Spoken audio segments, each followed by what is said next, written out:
انا مش هستنى يا بنت الناس لما تروح وتفتحيه في موضوعنا، لا. انا من هنا على المحل بتاعه طوالي، وهخش في الموضوع على طول بقى. احنا ما بنسرقوش، وانا مش صغير. طيب اهدى شويه. ايه ده؟ انا اول مره اشوفك متعصب كده. هو الصعيدي طالع ولا ايه؟ لا، ما انت ربنا يكفيكي مخ الصعيدي اما يغفلك. ايه؟ غفلة؟ ايوه غفلك. غفلك يعني يتربس، تبرشم بالضبه المفتاح. مش ممكن. كلامك زي العسل. بص يا بنت الناس، انا مش هسمح باللي حصل ده يتكرر تاني. كل الخلق لازم تفهم انك تخصيني. يا ريت. ربيتك يا طلعت، ما بلاش يا بنت البصه دي، انا مش حملها. مش هبصلك، هبص للبحر.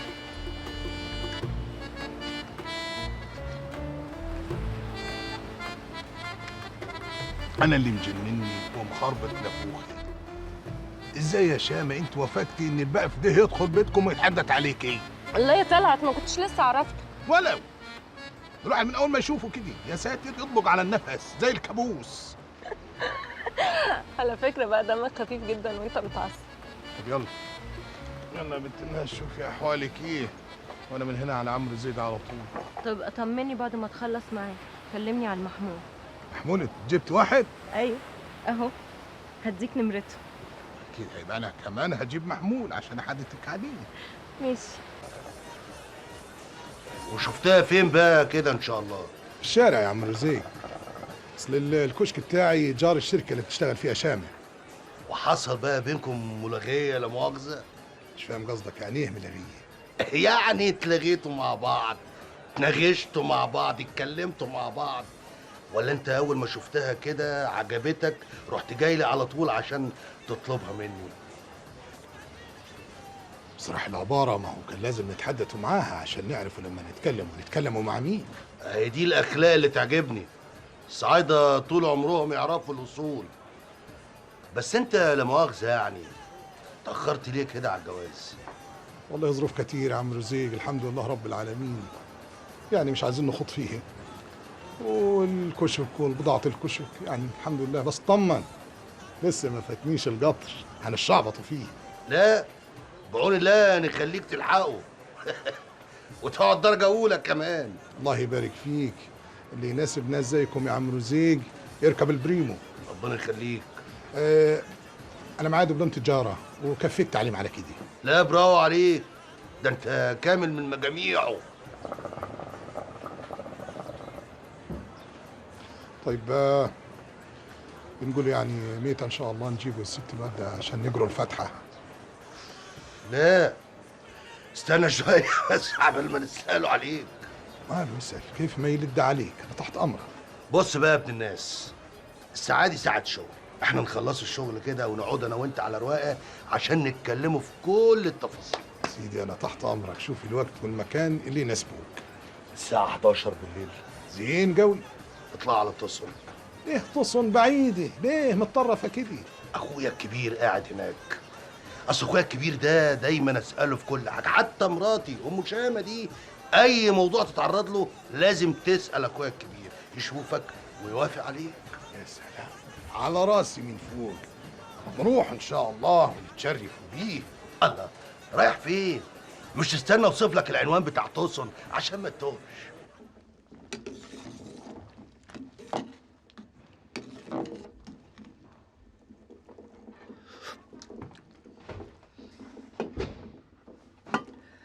انت جيت يا طلعت؟ الحمد لله على السلامة يا ولدي. دقايق والوكل يكون جاهز. يا سلام يا سلام يا سلام. الله، حلو قوي. لمين ده يا ولدي؟ ليه يا يم؟ إلهي يحزك يا طلعت يا ولدي. هيكون لي مين يا ست الحبايب؟ ليكي. لي أنا؟ ليه بس كده يا طلعت؟ ده باين عليه غالي قوي. مفيش حاجة في الدنيا تغلى عليك يما. امسك القماشة وشوفيها. ده ولا جزجز لبك على القهوة بتاعت زمان. أيوة يا ضنايا، بس أنت عايز نلبس اللون دي. وماله دي؟ هينطق عليكي. نبيت يا طلعت يا ولدي، فكرنا عيلة صغيرة. يما انت في عيني اصبى واجمل واحلى واحده في العالم كله. إلهي يجبر بخاطرك رب. ياما كفايه لبس الاسود اللي لابساه طول العمر. انا عايزك وانت جايه معايا تبقي اخر شياكه في القعده. هنجروا فتحه العروسه. بتتكلم صح والله ما أنا مصدقة. صدق يا يما، هتفرح بولد الجرايب. انا نازل دلوقتي هقابل جوز امها نحددوا ميعاد قرايه الفاتحه. لا لا لا لا لا لا لا لا لا لا لا لا لا لا. يا دي الهنا يا دي الهنا، ده يوم الفرح والمنى. قول لي يا ضنايا، والناس دول زينين؟ زينين؟ زينين قوي قوي. جوز امها راجل طيب وارتاح لي اول ما شافني. طيب بقول لك ايه يما؟ نعم. عايزك تقيسي الفستان، انا هروح اعمل مكالمه مع المحمول وجاي. جبت المحمول؟ امال اطمن على عروسها كيف؟ ها؟ باذن يما 5 دقايق. ازلق معاك يا ضنايا. قزقز لبك على القلب. إلهي يسعدك ويهنيك يا طلعت يا ولد بطني.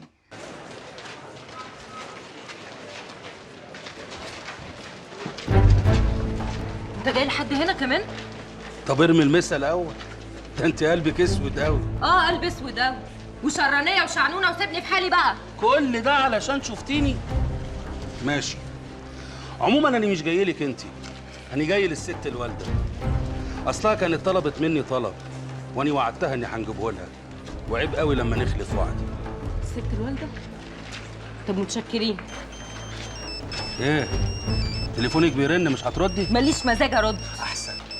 انا شايف برضو انك ما ترديش، تلاقي اللي بيتصل ده واد هفيه وفاهم نفسه غلط. عن اذنك. احنا هنتقابل تاني وهنتكلم مع بعض، بس لما قلبك يروق وعقلك يصفى. اوعى. بالسلامة يا قمر. ما تردش ليه الملكومه دي؟ اكونش سجلت النمره غلط؟ اضربها تاني.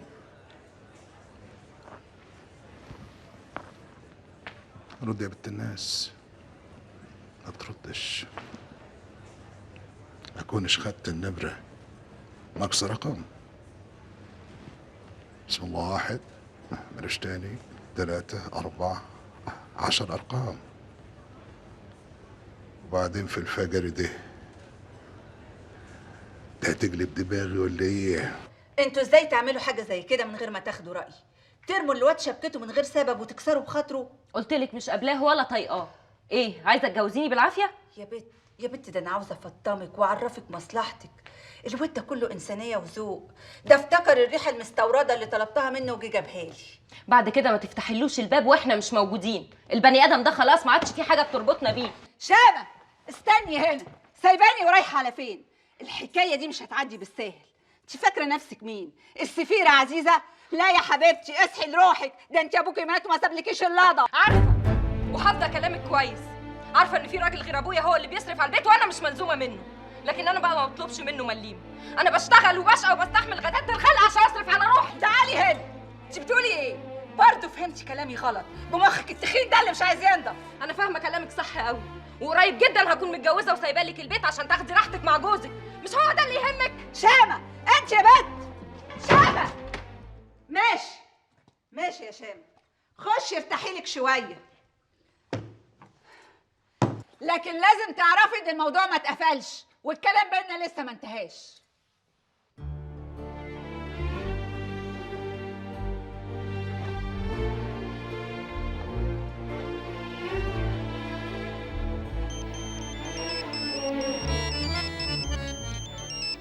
نعم. انت مين يا جدع انت؟ مين؟ انت كيف مش عارفه احسي؟ ولا يكونش التلفون هو اللي بيغير حس الواحد؟ انا جايبه مخصوص عشانك اطمن عليك اسمع حسك. مالك؟ حسك متغير متنرفزه كده. مفيش حاجه كيف يعني انا مش عارفك. انا اخباري زين الحمد لله.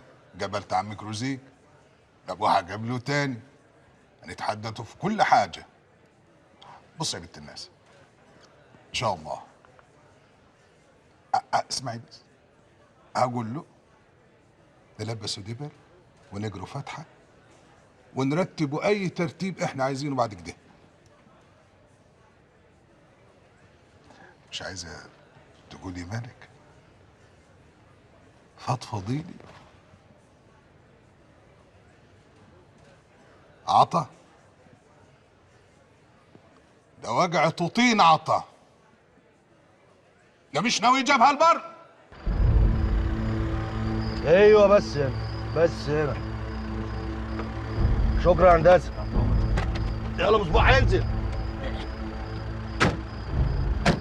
ايوه امسك هندسه. يلا بالسلامه حبيبي، ليلك زي الفل ان شاء الله.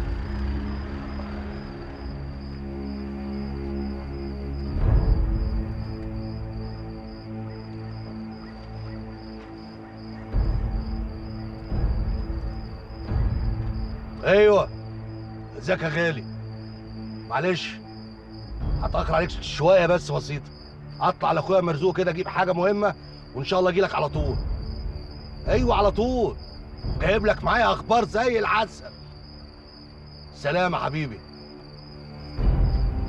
توكل على الله انت مصباح. ماشي يا عمنا.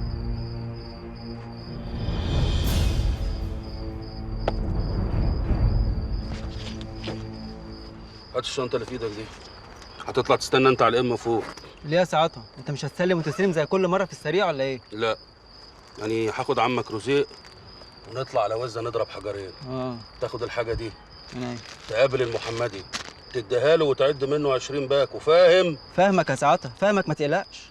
ما تتحركش من هناك لحد ما اجيلك. يلا روح اخلع.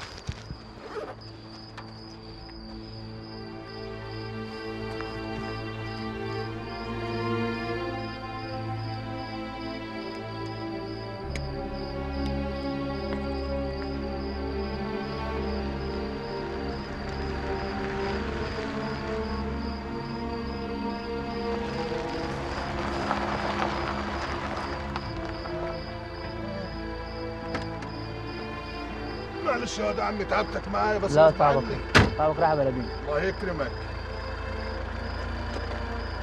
اتفضل يا اخويا، اتفضل. ايه دول يا بلدين؟ ايه دول ايه؟ قليل؟ ها انت كلك ذوق. طب يا سيدي كده مرضي؟ مرضي يا ريس. سلامة الله يا واد عمي. سلام. يا ابويا الصحراء دي.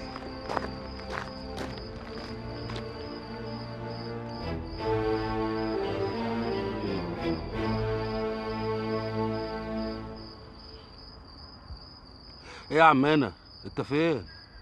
مواعيدك باظت ولا ايه؟ طب يلا بسرعه بقى انا مستنيك. عايز اسمع منك اخبار حلوه. ايه؟ بتقول ايه؟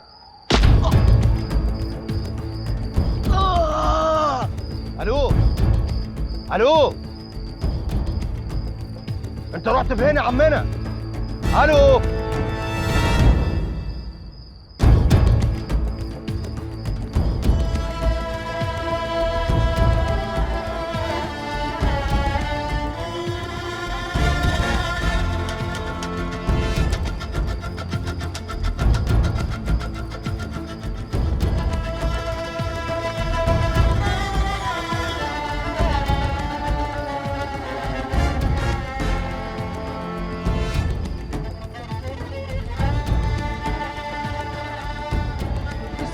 ساعتها ساعتها رد عليا يا ساعتها. عطا ماله؟ في ايه يا عطا؟ رد عليا يا حبيبي، رد عليا. دماغه مفتوحه يا عم مرزوق وبينزل جامد قوي. كل ده دم. ده قطع النفس خالص. يبقى لازم نطلب الاسعاف حالا يا عم مرزوق لحسن ده مفيز زي ما انت شايف. ازاي حصل ده؟ ازاي؟ انا لسه كنت بكلمه من محمود دلوقتي، لقيت الخط اتقطع وسمعت صوته وهو بيصرخ. قطع ايه بس يا عم مرزوق؟ ده وقته، لازم نطلب الاسعاف حالا. القلب اللي عمل كده، انت ما شفتش اي حد كده؟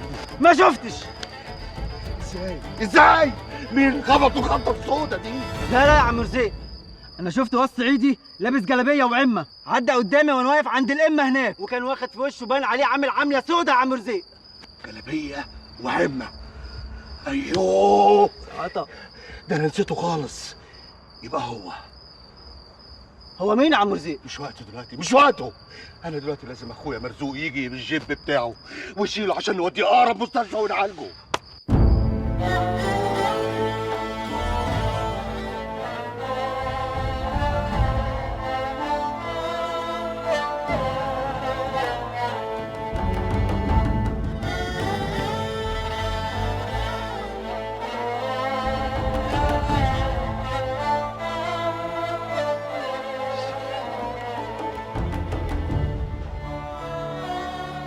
مالك يا ولدي؟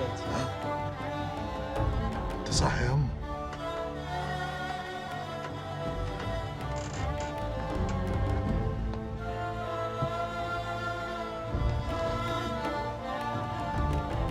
صح يا ولدي، وشايفاك من ساعة ما دخلت الأوضة وانت سرحان وفي دنيا غير الدنيا. كان الفرحة منسيك نفسك. الحمد لله، الحمد لله على كل حال. ها يا طلعت، أقول مبروك. لسه شوية. الراجل ده باين عليه طلباته كتير. راجل مين؟ عم العروسة، جوز أمها يعني. نعم، راجل ما قالش حاجة. ما قالش حاجة؟ كيف؟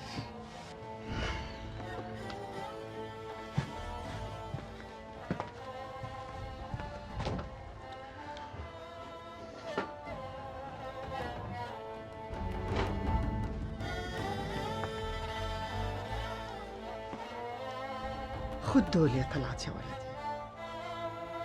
ايه دول يا؟ دهب يا ولدي، ملوش عازة عندي دلوقتي. خدهم، أنا لا بطلع ولا بنزل.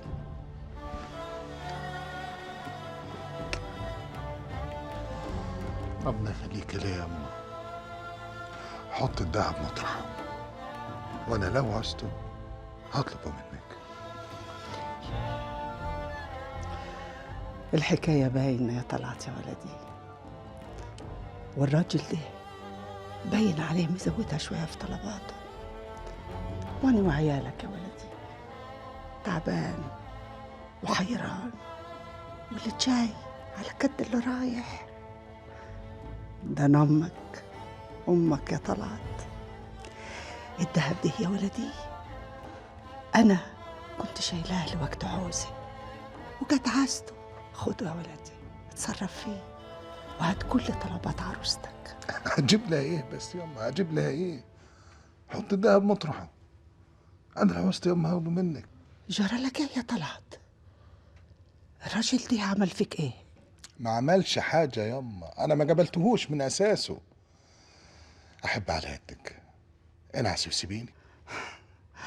انعس كيف يا ولدي وانت بالحاله دي؟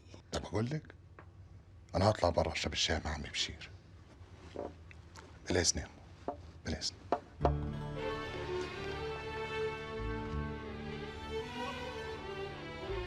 انا لقيت عطا بيشتغلني وبيثبتني ويزاولني في الكلام، مش عايز ابدا يقبل الشبكه بتاعته. انا فكرت له بقى فكيره ما تخرش الميه، قلت اعيده مع مرزوق اخويا الكبير. اصل شامه، انت لو تعرف اخويا الكبير مرزوق ده راجل ليه هيبه وطله، واي حد يقعد قدامه اخويا ليه سيطره عليه. انا بقى عملت ميعاد لعطا قبل ميعاد طلعت بربع ساعه عشان اخلص من العطا واخلص موضوع طلع. بس يا خساره يا شامه، اللي حصل حصل. مش ممكن، لا يمكن طلعت يعمل كده. طلعت مش بتاع مشاكل. مين اللي قال لك يا شامه؟ طلعت ده شغال في السوق، واي حد شغال في السوق بيطلع له ضوافر ونياب وقت اللزوم. لا يا عم رزاق، انا متاكده من اللي بقوله لك. ايوه حبيبتي، وانا برضه متاكد. الله، ما انا ما قعدت مع طلعت وشفت واد مجدع وطيب وشهم. بس اللي مجننا شامه، الواد اللي شغال مع عطا قال شاف طلعت بنن عينه في المكان اللي انضرب فيه عطا. بس بصراحه انا ما شفتوش، يعني كدب خيبه. طب ما يمكن يبقى واحد شبهه. انت بتقول ان الدنيا كانت ضلمه. بس وصفولي بالظبط. وبعدين اللي خلاني افكر برضه، قلت ايه؟ قلت يمكن هما الاتنين اتقابلوا اختلفوا في الكلام. طلعت ما عجبوش كلام عطا، راح سحب الشوبه ورده على دماغه وجري. يا لهوي، ده لو ده حصل يا عم رزق هبقى انا السبب. انا اللي حكيت لطلعت ان عطا قابلني قدام البيت وغتت عليا، والحكايه دي جننته. يا ربي ليه بس قلت له؟ ليه؟ ايوه، وليه يا شامه تعملي حاجه زي كده يا بنتي؟ الله الله الله. طب ما تضايقيش نفسك، خلاص ما تضايقيش نفسك. بكره النهارده الخبر بفلوس، بكره يبقى ببلاش. اهدي بس يا حبيبتي، اهدي اهدي يا قمر. لا لا لا لا لا، مالك في ايه؟ اوعي تضايقي نفسك انت خالص. مش ناوي تنام ولا ايه؟ الساعة 2 بعد نص الليل وانت قاعد تتودود مع الست هانم، في ايه؟ ايوه بحل مشاكلها، بشوف شامه مالها في ايه. شفتي بقى؟ كل اللي في دماغك نام بدري نام بدري. الحق عليا اني خايفة على صحتك. هي مالها؟ تسألي اوعى عشان انام بقى. اللي هوسني وجالب مخي يا ابو هلال، ايه اللي وداه في المكان اللي كان موعدني فيه عم رزيق؟ حتى لو صادفت وكان عنده مشوار هناك، ما يبقاش غير في الحته اللي موعدني فيها الراجل. ده ايه البخت المجندل ده؟ استغفر الله العظيم يا رب. اهو انت كده غلطان يا طلعت يا ولدي. ايه اللي خلاك تتصربع وتمشي؟ ما كنت تستنى لما تشوف الحكايه ايه؟ بقول لك الراجل كان مرمي ودمه سايح، قاطع النفس، كانه ميت. انا لسه متشاكل معاه في السوق في نفس اليوم. عايزني ايه؟ اقف قدامه واستنى عشان البس نفسي قضيه؟ قول لي، انت رحت بدري عن ميعادك مع رزيق ده؟ لا، رحت متاخر ربع ساعه. عجيب. امال هو ما كانش مستنظرك ليه؟ ما اعرفش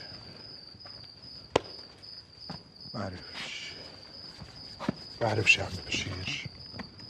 بقول لك ايه، يكونش اتشاكل مع اللي اسمه عطا ده فضرب ومشي. جايز بس رزيق ما يقدرش على فحل زي عطا. حكايه غريبه صح. اقول لك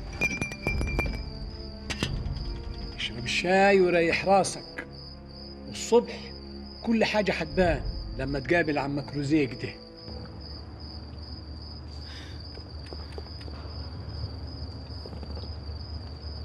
يدوم يا غالي.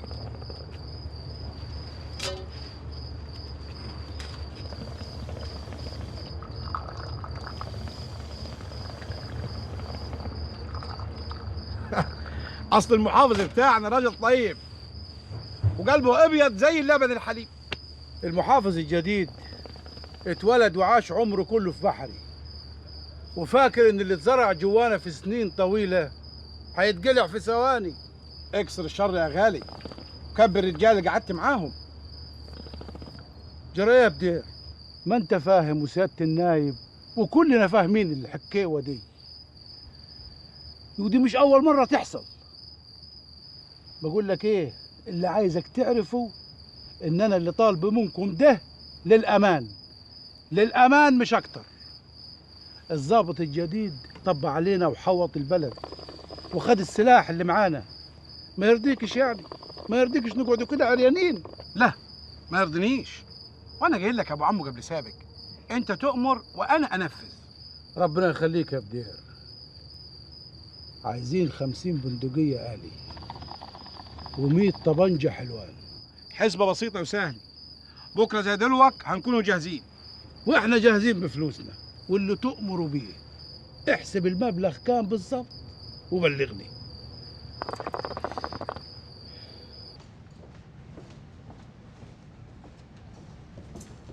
صباح الخير يا عصام بيه. اهلا اهلا اهلا اهلا يا صلاح بيه. على الله تكون مبسوط معانا في جنة.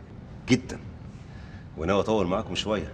انا هنزل مصر ارتب اموري وارجع استقر معاكم لفتره طويله جدا. بقول لك ايه، في بينا وبين بعض شغل لازم نفكر فيه مع بعض. انا تحت امرك، بس عندي شويه محاضر هروح اقدمها لسياده المفتش وارجع لك على طول. بقول لك ايه، اعمل حسابك تطلع معايا على النواصره. نواصره؟ جات لي اخباريه ان البلد دي فيها ترسانه سلاح. كل شيء جايز. وناوي سعادتك تعمل ايه؟ هنتكلم مع الكبار بتوعهم الاول بالعقل. بالعقل؟ عشان نبقى عملنا اللي علينا، بعد كده بقى نتعامل معاهم بطريقه تانية. والله اللي تشوفه، بس على الله ما تطلعش اخباريه كده زي اللي حصلت في طريق الواحات. والله يا صلاح بيه، يعني احنا دورنا ان احنا نتحقق من اي بلاغ بيجي لنا، سواء كان في طريق الواحات في النواصره ولا ايه. كله تمام. هستأذنك دقايق وارجع لك على طول. هبقى اقول ايه يا صلاح بيه؟ انت مناسب عيله العرباوي؟ هو سعادتك لسه عارف دلوقتي؟ خبر يا صلاح بيه، ده انا ما كملتش معاكم اسبوعين، بس انا الحقيقه خلال الاسبوعين دول يعني قابلت ناس كتير من عيله العرباوي. امبارح الظابط اللي كان معانا اشتبه في ابن سياده النايب لانه كان راكب عربيه وبيمشي بسرعه كبيره. وصلني يا بيه وصلني، بس احب اقول لسعادتك على حاجه مهمه خالص. اولا عيله العرباوي ما هياش فوق القانون. ثانيا وده الاهم، انا شخصيا لو اشتبهت في حد فيهم مش هسيبه والله ارحمه، هتخذ معاه الاجراءات اللازمه واطبق القانون، والا هنسيب نص البلد من غير حساب. انت عارف عيله العرباوي كبيره قوي، كل ما هتتلفت حواليك هتلقى العرباويه في كل مكان عاملين زي الاخطبوط، مفيش جهه ولا مصلحه ما مسكش فيها العرباويه. مش بقول لسعادتك دول عزوه كبيره قوي قوي يا بيه. لازم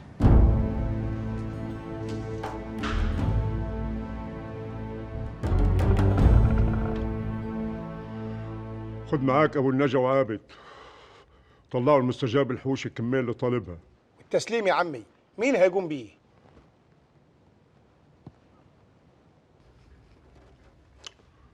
انت ومعاك مرعي وبداوي، محدش من الرجاله يعرف اي حاجه غير قبل التنفيذ بدقايق.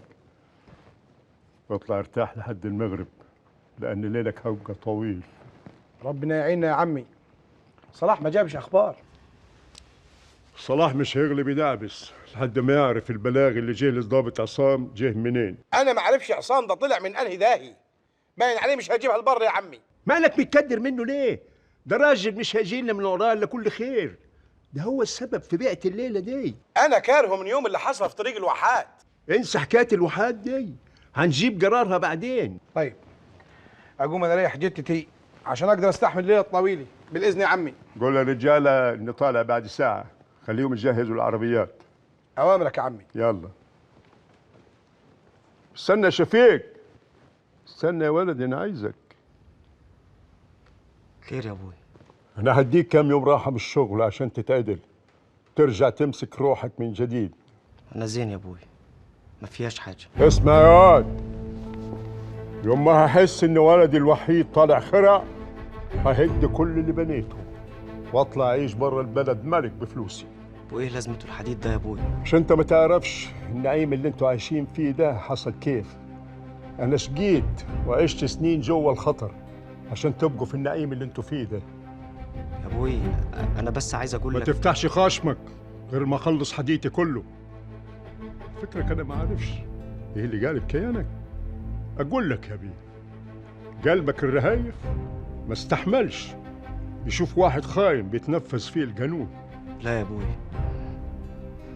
كل الحكايه ان وجدي كان صاحبك وعزيز عليك، لكن لازم تعرف اللي بيحكمنا هنا قانون، اللي بيخالفه عارف مصيره ايه. ها؟ القانون ده نفسه هيتنفذ عليك لو انت خالفته.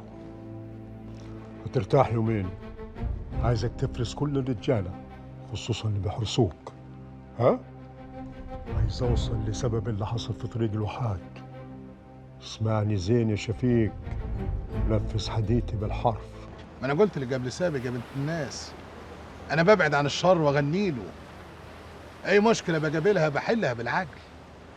ازاي يجي على بالك ان انا اعمل العمله السوداء دي؟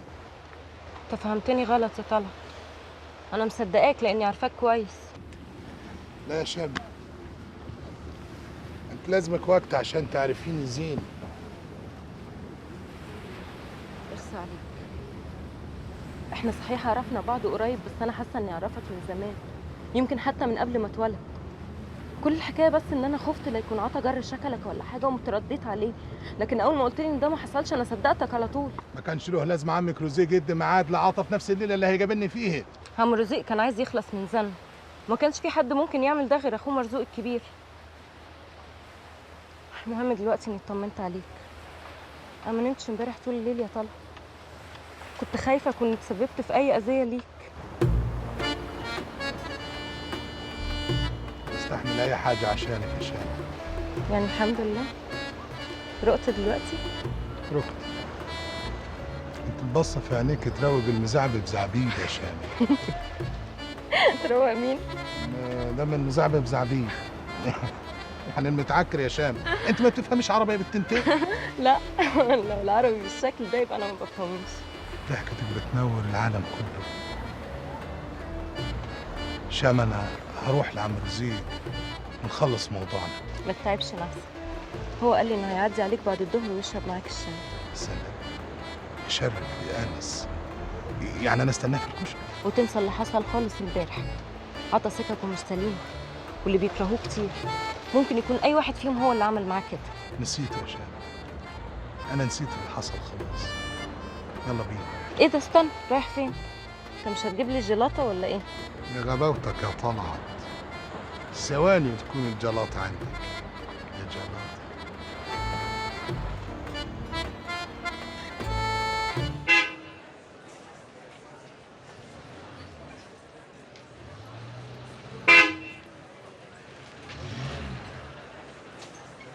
مش عوايدك تتاخر يا طلعت، في زباين كتير سالت عليك.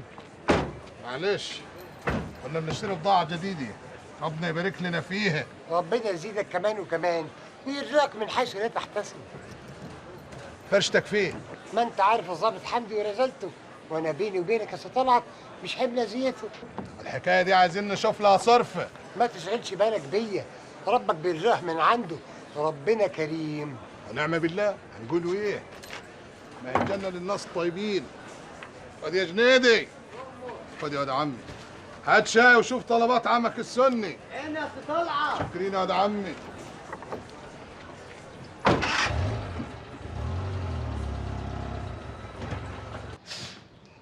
معلش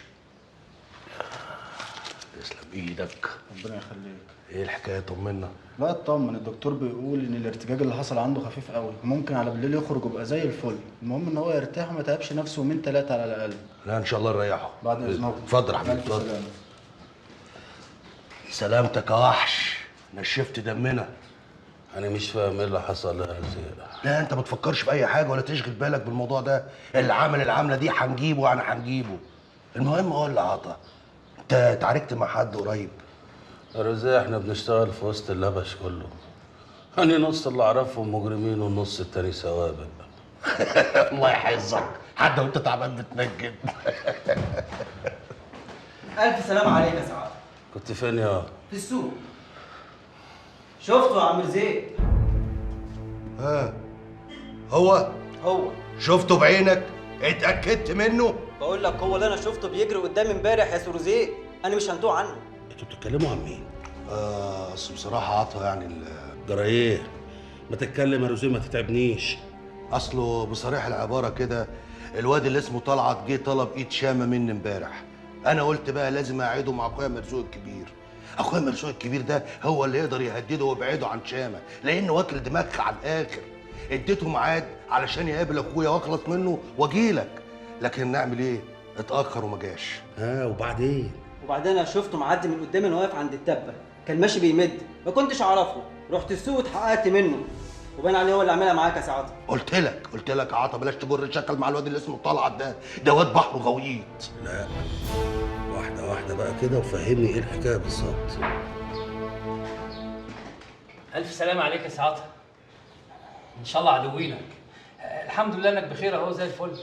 طب استاذن انا بقى. انت رايح فين؟ لا مشوار كده ربع ساعة وراجع على طول.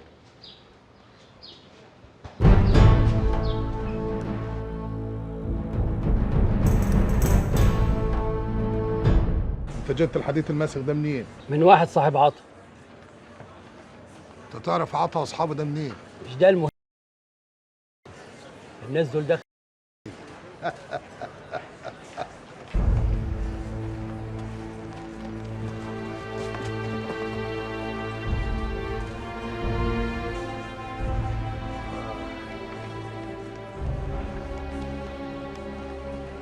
ايه التعب ده بس؟ يا سلام، ده كان واجب.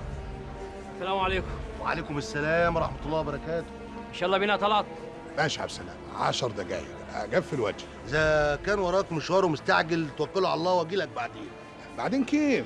عبد السلام وراك. ماشي يا طلعت.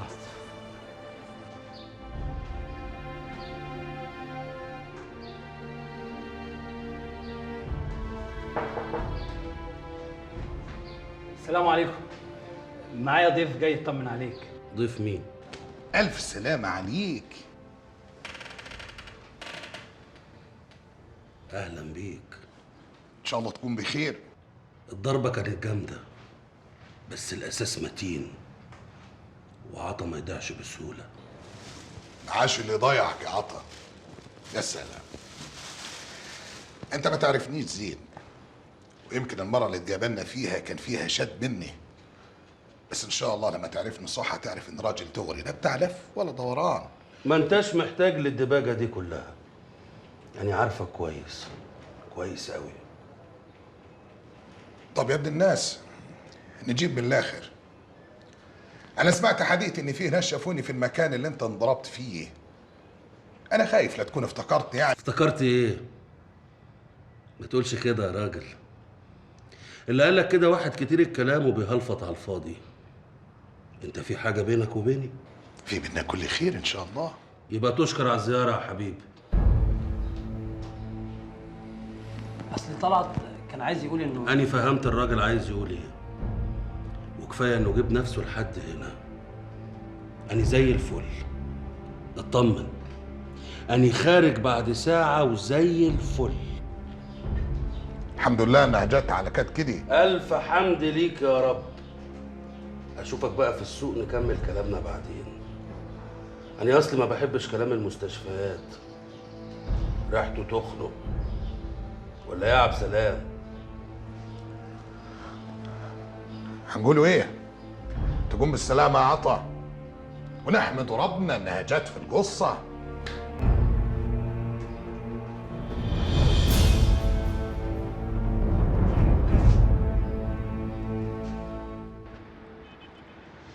طول عمرك حظاوي يا شلقامي ودماغك واعرة قوي. لو حصلت حاجة في بلدنا ولا ما وعدش ليها يبقى عيب على الشيبة دي. انت لسه في عز شبابك يا شلقامي. احنا كبرنا يا سيادة النايب، وما ينفعش نضحك علينا بكلمتين سواء من المحافظ او غيره. هي بس احنا اتفقنا وقرينا الفاتحة. واستجاب الحوشي النهارده علم مبالغ كبيرة من رجالة عيلته. تقدر تقول لي هيعمل ايه بالفلوس دي كلها؟ عرفت منين انه بيلم فلوس؟ ما قلت لك عيب على الشيبه. كل اللي هيحصل في الحوشيه هيوصلني، واقدر اعرف زين ان كانوا هيفكروا في الخير ولا الشر. ده مش جايز ناويين يشتروا ارض ولا حاجه؟ الفلوس دي هيشتروا بيها سلاح. لو هيشتروا سلاح كنت هعرف يا مصطفى.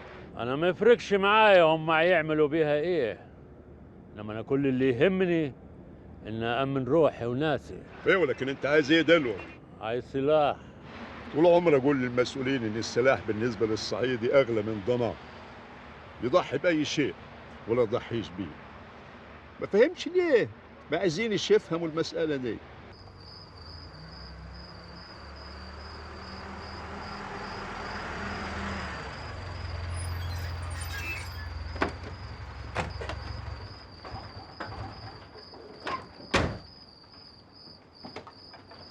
ألف سلام عليك يا سي عطا. تشكر يا طريشة، هنتعبوك معانا حبتين. تحت أمرك يا كبير. افتح لي الكشك ده. تحت أمرك يا ريس.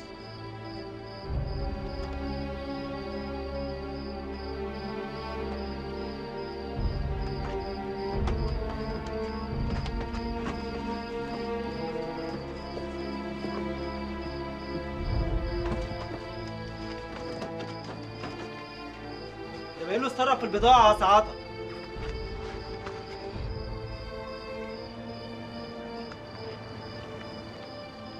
يلا.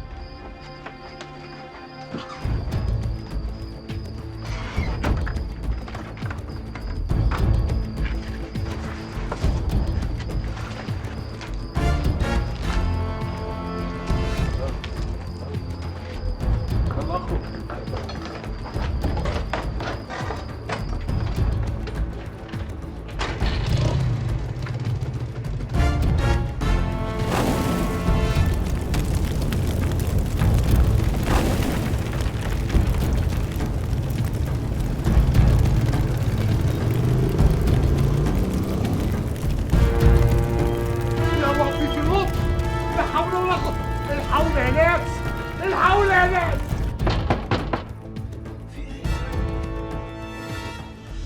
مش عارف يابا، مش عارف. طيب يا اللي بتخبط، استر يا رب.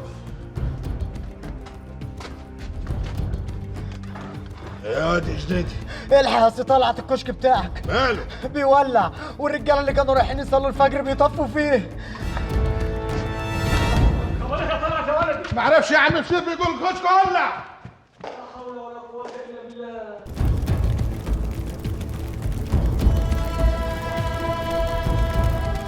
بقى ابوك طلعت، هتروح فين بس يا سي طلعت؟ خطر هو مش هينفعك، هتعمل ايه؟ اكتر من اللي عملوه الرجاله يا سي طلعت.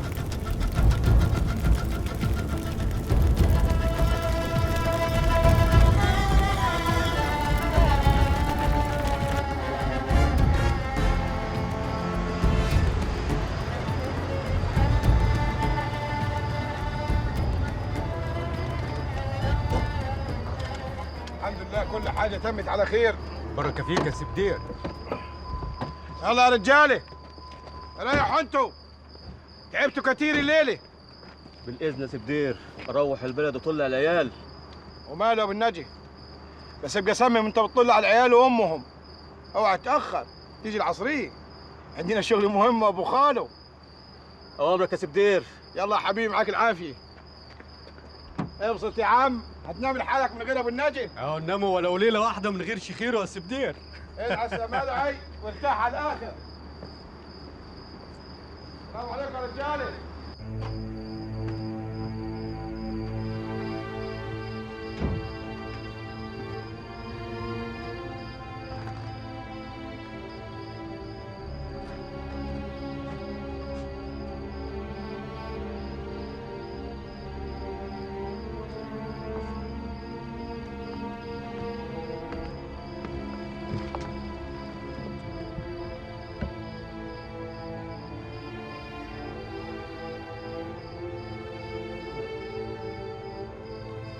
ازيك يا لورد؟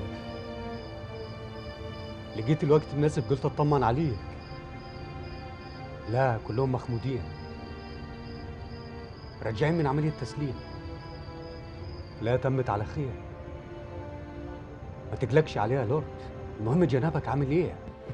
أنا بخير، لسه داخل البيت تعبت قوي في السفرية دي. عندك حق، البلد كانت وحشاني قوي، والأقصر قضيت فيها يوم زين. كفاية إني قابلتك هناك. قول لي، حكاية طريق الواحات حصل فيها إيه؟ عدت على خير. لا هو بيشك في ان البلاغ جاي من ناحية المشترين ولاد سرحان، فاكر ان حد من عدوينهم. اطمن يا لورد، انا بعيد عن اي حاجة، واخد بالي زين. بقول لك لسه راجع معاهم من عملية تسليم. كان نفسي نضربه ضربة ولو صغيرة، لكن هنعمل ايه؟ عدى منيها. الرجالة عرفوا يزوغوا من الحكومة وخافوا البضاعة. جايز نكون غلطنا في الحكاية دي. عموما عايزين ننسى العمليات الصغيرة ونفكر في الضربة الكبيرة. كل اللي تقدر تعرفه عن يوم الانتخابات تبلغني بيه. لا، لسه قدامنا وقت طويل على ما يحصل نكون خططنا زين. طيب، أنا هطلع أنام، تعبان قوي، محتاج يوم بطولة أرتاح فيه. هقفل التليفونات كلها بعد الخط الخصوصي بتاعك. فتح عينك وخلي بالك. مع السلامة.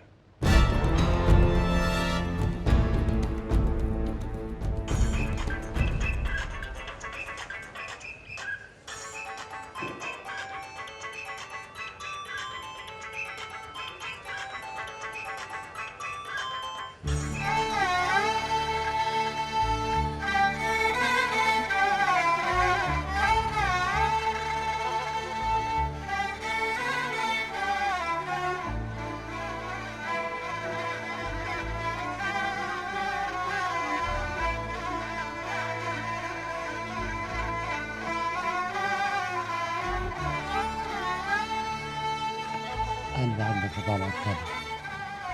شد حيلك. تعبت روحك وطلعت تسلم ليه؟ انا ما عنديش حد اغلى منك يا طلعت. مش عايزك تكتب في نفسك، الزعل وحش يا ابني. انا راضي باللي قسمه لي رب. ربنا يجازي اللي كان السبب. اصل انا كنت بعدي قريب من الكشك، كنت رايح استنى اذان الفجر في الجامع وشفت اللي حصل. ايه اللي حصل؟ بس وحياة اغلى حاجه عندك امسك نفسك. انا مش عارف اسكت وقت مشاهده الحق ولا اقول. قول انا مش حامل الطريقه دي يا عم سني. قول. ربنا اراد ينتقم من واحد ما عندوش ضمير، واحد بوشين، حرامي ومخبر وخسيس، ما يقدرش يقف زي الرجاله قصاد عدوينه. هو ايه اللي حصل بالظبط يا سي عطا؟ ما تفهمنا. يظهر ان الادب والطيبه ما عادوش ينفعوا اليومين دول. أنا بقى ناوي نمشي السوق ده بنظام صح، ناوي ننضفه من الفيران اللي بتجري وتستخبى في جحورها. احنا بنديكوا بضاعة ونص محلات السوق دي بتاعتنا، ومع ذلك سايبين كل واحد يعمل اللي على كيفه. لكن لا، من دلوقتي كل واحد لازم يعرف مقامه، لازم تعرفوا ان البياصة ليها كبير. معلش يا طلعت يا ابني، قل لن يصيبنا الا ما كتب الله لنا، وعلى الله طلعت هتعمل ايه؟ هتعمل ايه يا طلعت؟ طلعت يا ولدي بلاش. اقعد مطرحك واقفل بابك عليك. احب على يدك يا الحقونا يا ناس. احب على يدك بلاش. صالح بيه الحقونا يا طلعت. طلعت بس يا طلعت يا ولدي. الحقونا يا طلعت. قاعد عني يا عم بشير مش وقتك. قاعد عني.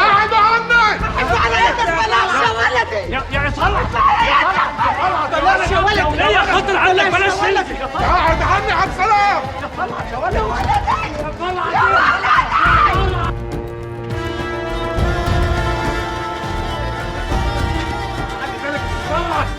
اللهم اجيب العوائد سليمه يا رب. اللهم اجيب العوائد صح. كل حاجه تتحل بالتفاهم. اطلع يا تكن في بيتك، ما انت شد اللي انت شايله في ايدك ده. اذا كنت راجل صح بعد عن رجالتك. تعالى لي يا قاضي.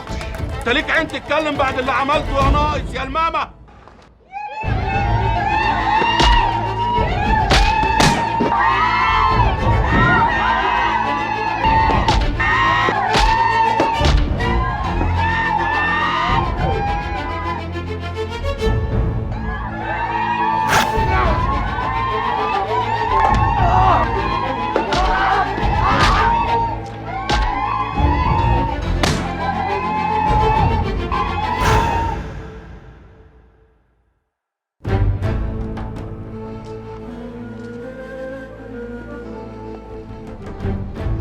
شفيق،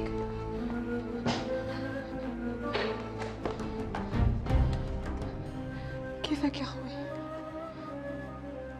بخير. مش عايز تتحدث معايا كيف زمان ليه يا شفيق؟ احنا اتحدثنا قبل سابق يا فاطمة، ما عادش في حاجة نقولها. أنا تعبانة تعبانة قوي يا شفيق.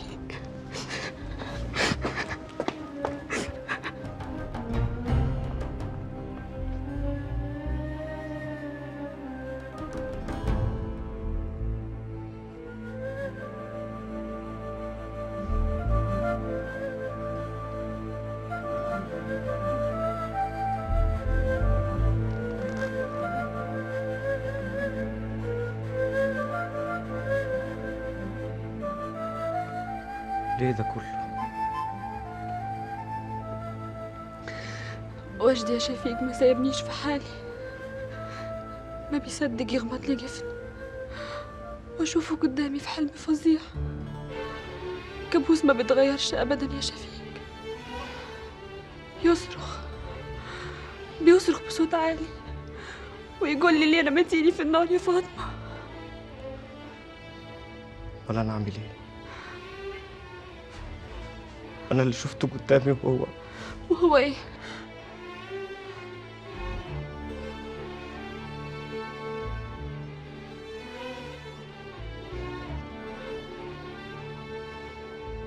ليل ونهار ما بيفارقش خيالي. صوته لسه بيرن في ودني.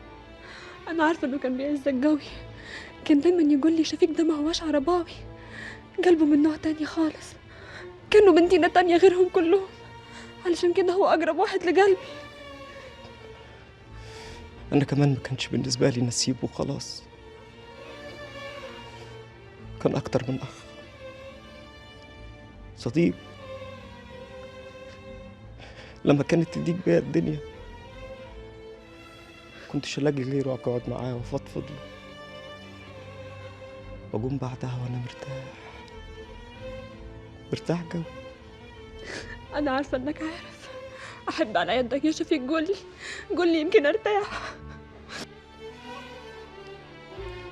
قلت لك قبل السابق، ابوكي مقدم بلاغ في المركز بيقول فيه انه اختفى، وزمان الحكومه بتدور عليه. قولي يا شفيق، احلف لك بالمصحف ما هفتحش خشمي واصل بعد ما تقول. قولي يمكن ارتاح. مش هترتاحي يا فاطمه. ليه؟ عاوزه تعرفي ليه؟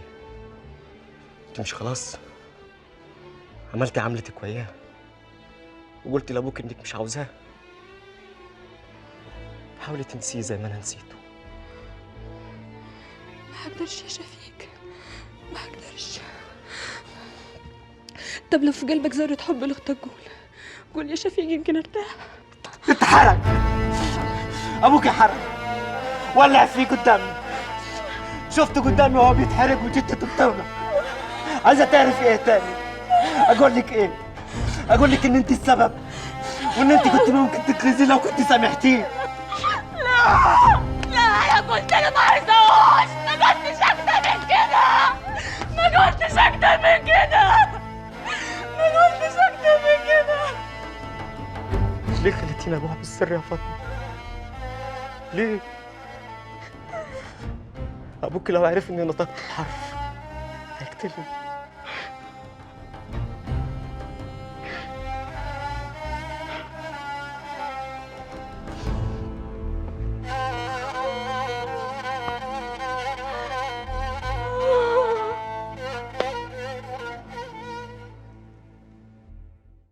ألف سلام عليك يا سيدي الرجالة.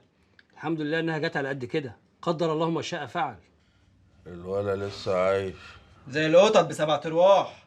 أموت وأعرف نفد من الرجالة اللي كانوا بيهدوا فيه دول إزاي. بس إيه يا سيدي الناس، اتشرح ما طلعش منها سليم.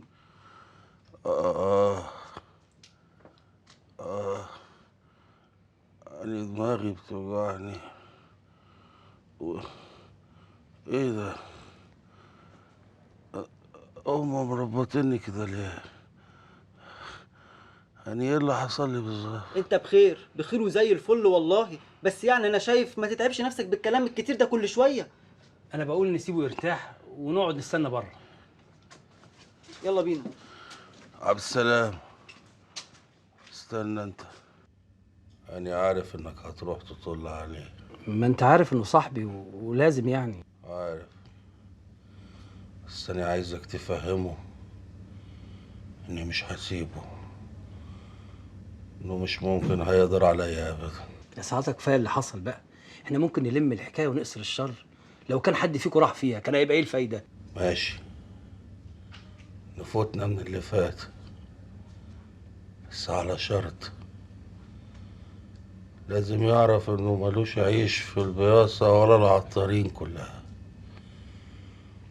واني لو شفته قدامي مرة حتى لو صدفة هخلص عليه. والله العظيم طلعت طيب وعمره ما عمل كده في حياته، بس هو يعني اللي خلاه يعمل كده انه عرف ان انتوا حرقتوا له الكشك. دي اقل حاجة كان ممكن نعملوها معاه بعد اللي هو عمله. اسمع، أنا هنعتبرك غشيم ومالكش صالح بالفيلم اللي حصل. هل يجي يطمن عليا وصاحبك ده هو اللي ضربني وسرقني؟ احلف لك بان طلعت عمره ما يعمل حاجه زي كده. اتكل على الله. ربنا يقومك بالسلامه. اسمع، حاجة تاني،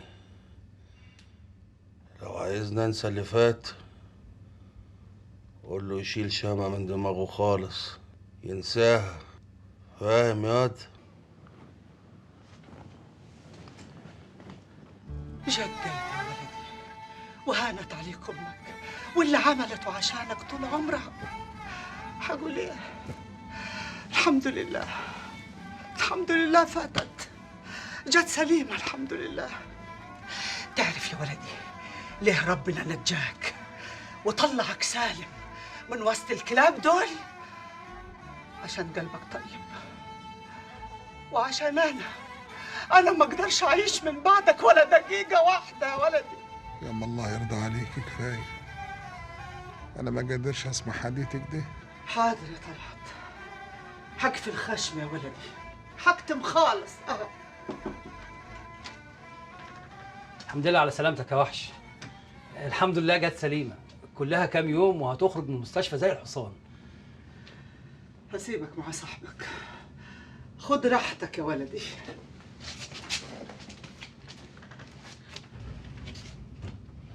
أنا عرفت إن الكلب ده إصابته بسيطة. بسيطة ازاي؟ ده انت دغدغته. بس لسه عايش. اسمعني كويس يا طلعت، اللي حصل حصل، ساعة شيطان وراحت لحالها. دلوقتي بقى نتكلم بالعقل. أنا هلم الحكاية وأداويها، المهم ننسى اللي حصل. أنساه كيف؟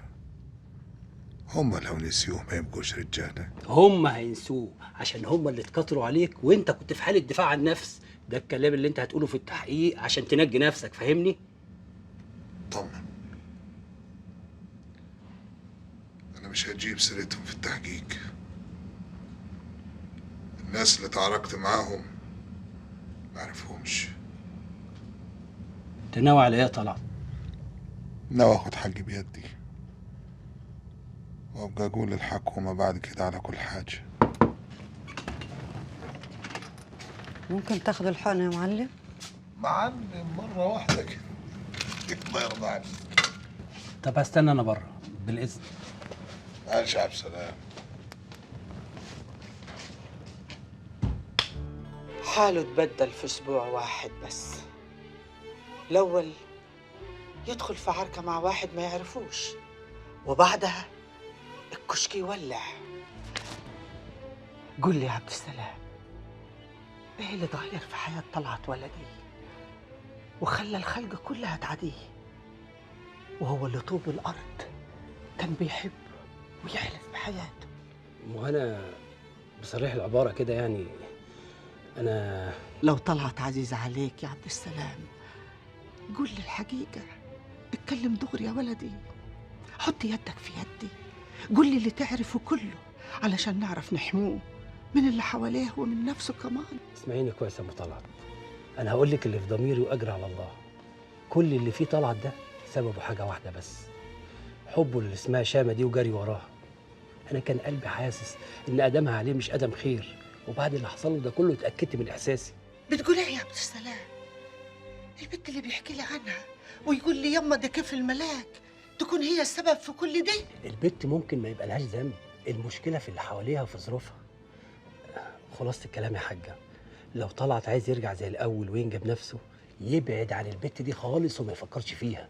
وهو البنات على قفا من يشيل، يشوف له واحدة تانية. وإذا كان على الكشك فرخصته موجودة، وربنا يقدرنا ونرجعه زي الأول. ولحد ما ده يحصل ممكن طلعت تشتغل في أيها حتة.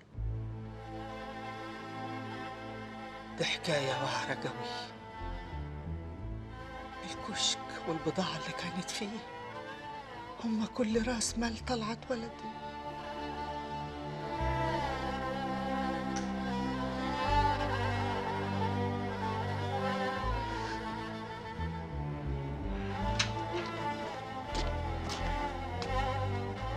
من الصبح هي على الحال دي ومفيش لقمة واحدة دخلت جوفها. أول مرة أشوفها بالمنظر ده، كأنها خست 10 كيلو.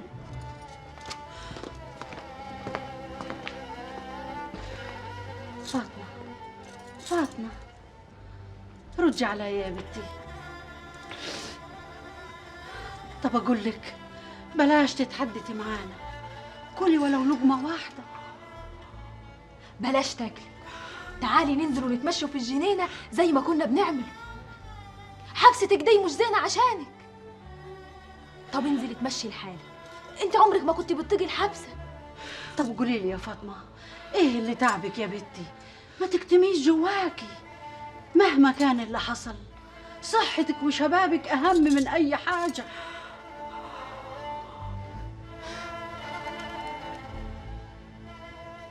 يعني ايه ما تعرفهمش؟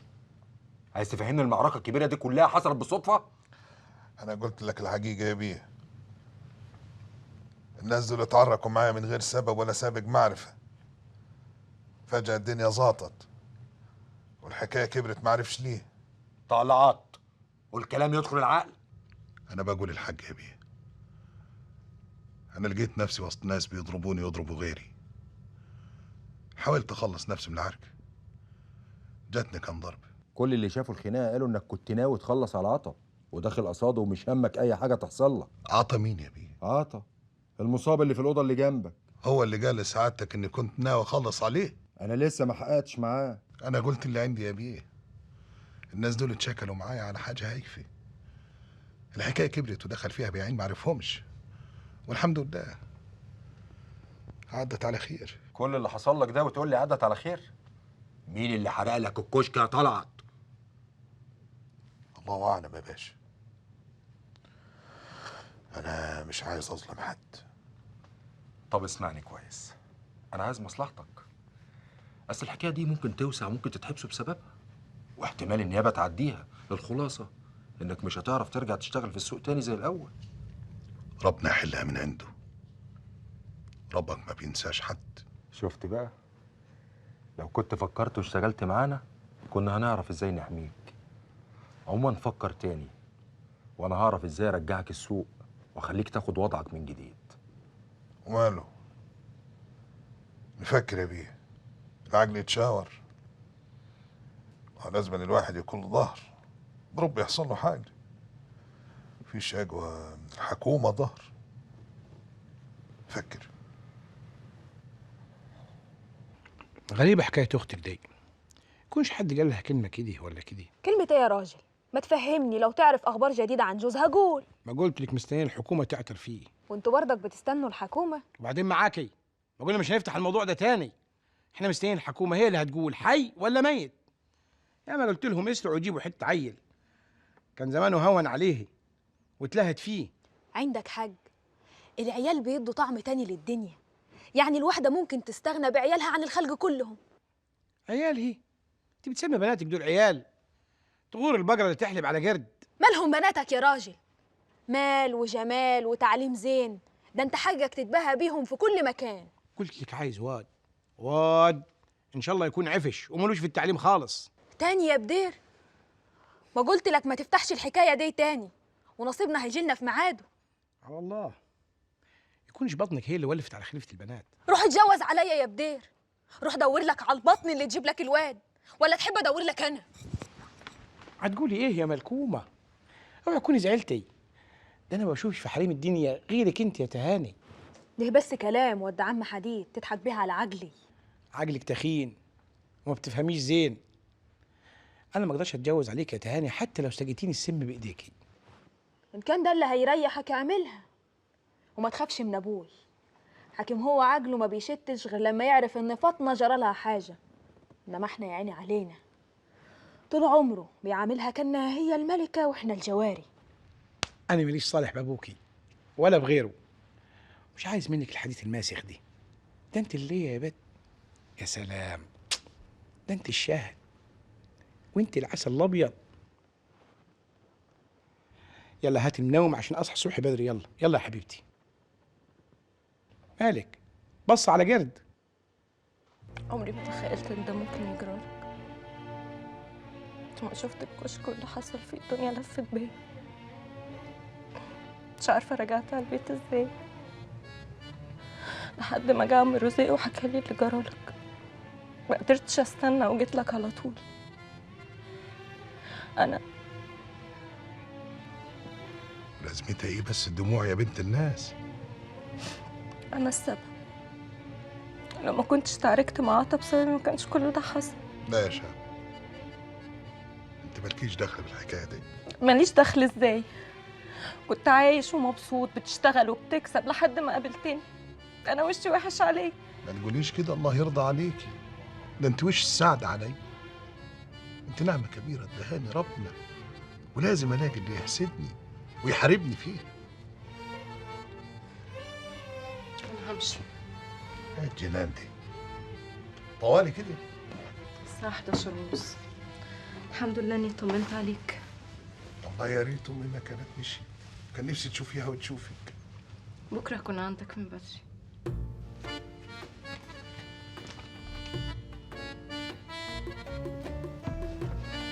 ممكن اطلب منك طلب؟ تؤمر يا شام. تنسى اللي حصل ده خالص. كفايه الكشك اللي ضاع وكفايه اللي جرالك. عايزه الحج ولا اضحك عليك بكلمتين؟ الحق طبعا. لازم ناخد حج بيدي. امال اللي انت عملته ده كان ايه؟ طلعت انت ناوي على ايه؟ انا مش فاهماك. بتقول انك بتحبني وفي نفس الوقت عايز تضيع نفسك كده؟ بحبك يا شام، والحب ده اجمل حاجه في الدنيا، بس يعيش ازاي؟ ضيعوا كل حاجه. اللي بنيته في سنين بينهد قدامي في دقايق. انا مش عايزه حاجه. انا عايزاك ان شاء الله تكون ما تملكش مليم واحد. جرب نبدا من جديد يا طلعت وانا جنبك. انا ماليش اي طلبات غيرك وغير انك تشيل الافكار السوداء دي من دماغك. طلعت احنا عايزين نبني مستقبلنا مش نهده. روحي دلوقتي يا شباب. ومطعم المدعوكه دي يحلها الف حلال.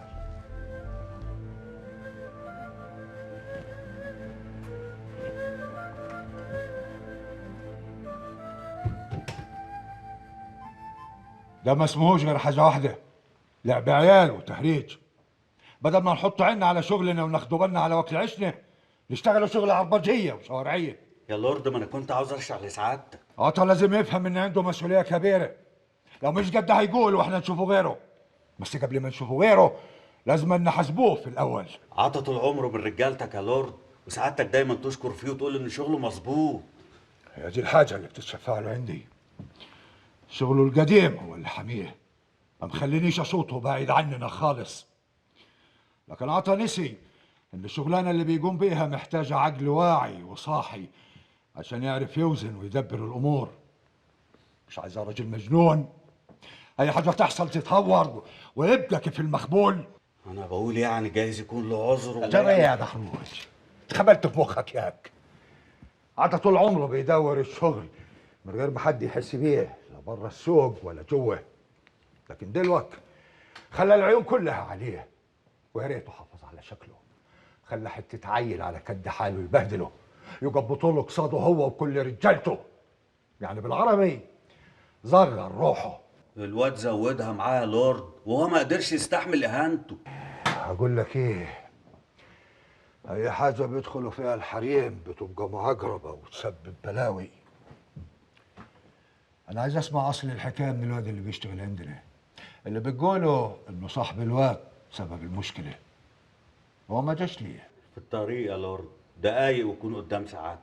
بلغ عطا ما يلخبطش في الكلام مع ظابط لما يحقق معاه، لحد ما اشوف هلم الدور ده كيف. واستعجل لعبد الحفيظ المخبر، عايز اعرف كلام عطا مظبوط ولا لا.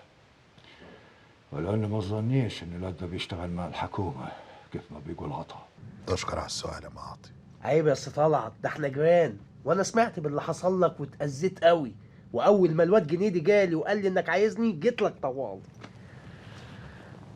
القلوب عند بعضها. عايزك في خدمه يا واد عمي. تأمرنا يا أستاذ طلعت. هو صحيح يعني انت ما كنتش بتودني ولا حتى بتستلطفني، لكن انا يعلم الله بعزك معزه الاخ بالظبط. عايز حته سلاح. الله الله، ده انت ناوي توسع الحكايه، ما تلمها يا صعيدي. اديك قلت صايدي، يعني مش هينفع اسيب حقي، لازم اخده بيدي. ما ينفعش اسيب اللي اذوني من غير ما يتاذوا. بس انا سمعت انك طحنت فيهم وشلحتهم. مش كفايه يا واد عمي، ما يشفيش غليلي. هتخدمني ولا لا؟ عيب يا سي طلعت، انا طول عمري عارف انك رجوله، ونفسي من زمان انك تديني ريح حلو ونبقى اصحاب. انا هتصرف لك، بس يعني هتكلفك كام الحكايه دي؟ عشان خاطرك انت يا سي طلعت بكوين. وماله، بس على شرط السلاح يكون عندي قبل ما اطلع من هنا. ده انت مستعجل قوي يا سي طلعت. هتعبك معايا. تعبك راحه يا سي طلعت، بكره المطلوب هيكون عندك، وبكره الفلوس تكون عندك. الف الف سلام عليك يا سي طلعت، افوتك بعافيه انا بقى. مع الف سلامه يا معاطي. السلام عليكم. وعليكم السلام ورحمه الله وبركاته. ايه اللي جاب بسم الله ما شاء الله. مش قلت لك يا ست حمديه كلها يوم ولا اتنين ويبقى زي الحصان. الحمد لله على سلامتك يا طلعت يا ولدي. الله يسلمك يا عم بشير. كيفك يا طلعت يا ولد النهارده؟ بخير يا أما، زين الحمد لله.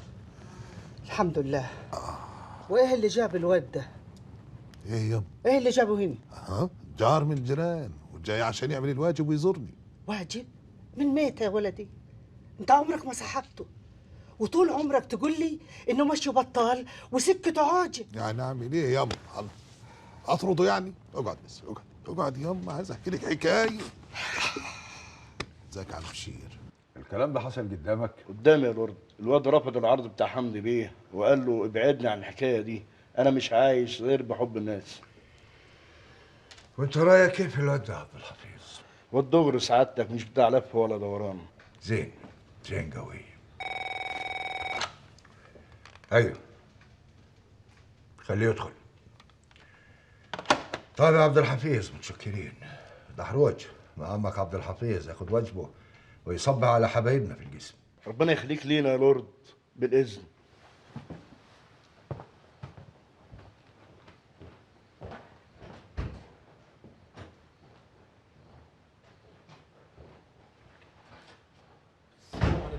تعال.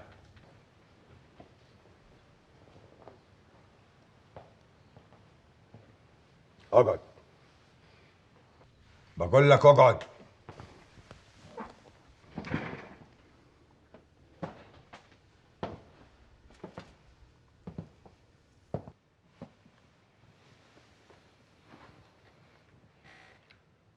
انت بتاخد بضاعة من عندنا؟ ايوه سعادتك، انا بتعامل مع سي زايد، باخد منه ملابس مستعمله، وبتعامل برضه مع سعاط. مفهوم. الكشك اللي شغال فيه بتاعنا ولا مأجره من الباطن؟ مأجره سيادتك من توفيق بيه.